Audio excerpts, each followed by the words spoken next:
বাংলাদেশ জামায়াত ইসলামের জাতীয় মহাসমাবেশ স্থল থেকে আপনাদেরকে স্বাগতম। চেষ্টা করতেছি মূল স্টেজের দিকে যাওয়ার জন্য। যে কোনো কিছুর ক্ষেত্রে ইচ্ছা আকাঙ্ক্ষা থাকে মূল স্টেজে যাব, নেতা কর্তাদের সামনে থেকে বক্তব্য শুনবো, কিন্তু যে পরিমাণ মানুষ সামনের দিকে এগিয়ে যাওয়াটা কষ্টকর। মূল স্টেজের পাশাপাশি আছে বলতে গেলে। এখন দেখা যাক সামনের দিকে যাইতে পারি কিনা। আর ওরে ভাই, হাত ধরে গেছে মোবাইল ধরতে ধরতে।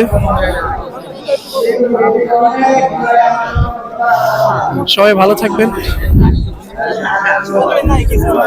প্রচুর মানুষ সামনের দিকে ঠেলাঠেলি করে বক্তব্য শুনতেছেন। একেবারে ঘামায়, একেবারে শেষ, ঘামায় গেছে।